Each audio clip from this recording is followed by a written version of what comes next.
kakak bisa pada akhirnya bisa beradaptasi untuk memainkan karakter Nika ini butuh berapa lama sih kalau dari kakak sendiri?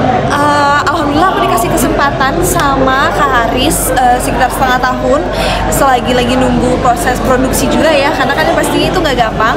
Aku dikasih setengah tahun untuk searching, untuk melihat wawancara, melihat karya, melihat lagu, untuk benar-benar mendalami itu semua. Saya dikasih setengah tahun sama Kak Haris, dan ya menurut aku singkat sih enggak, panjang juga enggak juga. Pasti kalau saya pribadi pasti saya merasa kayak kok kurang, karena pastinya saya nggak pede ya. Tapi mudah-mudahan penonton bisa sampai semua, dan yang penting untuk dari segi Kak Harisnya, kalau Kak Harisnya merasa cukup, insya Allah penonton juga akan merasa cukup. Zoe, ini kan karakternya boleh dibilang sebelum kamu ada, beliau sudah ada ya. Ya.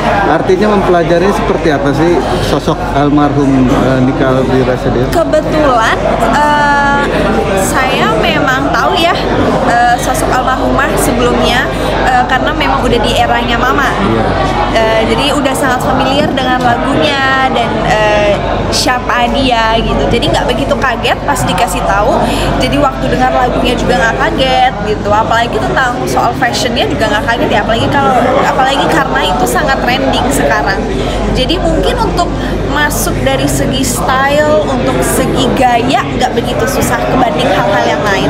Tapi dengan logat yang Sunda halus gitu gimana? Oh, itu tantangan banget. Itu tantangan banget. Tapi untung aku juga teman-teman sekitar aku ada beberapa yang orang Sunda ya. Jadi apalagi zaman sekarang nggak terlalu susah ya untuk teman-teman seumuran untuk memasuki gaya bahasa satu sama lain tuh ya. Paling agak susah ya karena kita harus mengikuti bahasa gaul Sunda tahun 90-an. Karena itu ternyata sangat berbeda. Tapi itu dibantu sama Kang Edi Brokoli. Itu dia yang bantu banget. Riset sosok Nika Ardila ini mungkin kamu kemana aja gitu risetnya dari? Selain ke keluarga pastinya, ke teman-teman kan ada beberapa pemain-pemain senior yang kenal dengan almarhumah. Aku tanya-tanya sama mereka, aku nonton di YouTube karena dengan begitu besarnya fanbase, banyak banget ya interview-interviewnya masih beredar di YouTube dan masih wow, itu penontonnya tuh yang udah jutaan banget. Paling nonton dari situ sih. Sempat ke makamnya juga nggak sih? Seperti apa sih Kak? Apakah kamu mengunjungi makamnya juga untuk mendapatkan soul-nya almarhum sendiri? Kebetulan sampai sekarang saya belum sempat ya untuk berziarah ke makam almarhumah karena memang mepet banget waktunya. Karena kebetulan keluarga langsung ya yang datang ke Jakarta, jadi saya ketemu sama keluarganya itu di Jakarta. Ada obrolan apa dari keluarga ke Zoe? Paling ya pastinya dari sayanya langsung saya minta doanya aja, tolong kalau ada yang salah tolong diperbaiki, kurang apa dari penampilan ataupun dari gaya bicara. Masukan-masukan apa sih yang keluarga beri ke Zoe? Paling untuk dari gaya bicaranya aja sih, soalnya saya kan masih memerankan sosok Nika yang dari umur 14 tahun sampai umur 19.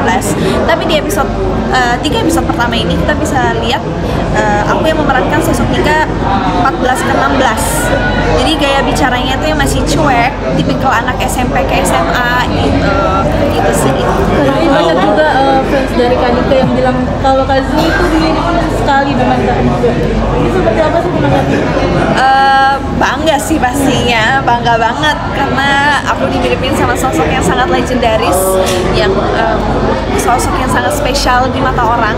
Bangga banget, walaupun gak merasa ya, gak nyangka juga sih kalau bakal dimiripin. Seneng banget.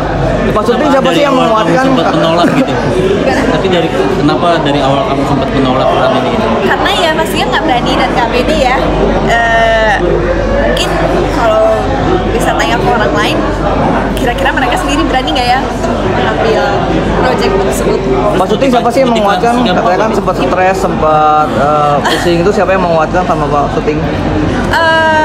Ya karena di lokasi itu apa ya, saya merasa syutingnya tuh nggak capek, cuman mungkin lebih ke adegan dan lebih ke mendalami ya, karena saya menganggap proyek ini yang sangat serius, yang bukan yang main-main ya, bukan sesuatu yang fiktif yang bisa diimprov sana sini gitu. Nggak bisa, kita harus stick banget gimana caranya kita sesempurna mungkin. Ketika selesai syuting suka ke bawah nggak sih dengan gaya-gaya atau omongan sosok mungkin Nika Ardila? bahasa Sundanya kali ya dikit ya, gitu, tapi bisa lepas juga apa akhirnya. Lo latihan nyanyi nggak? Hah? Latihan nyanyi beneran nggak?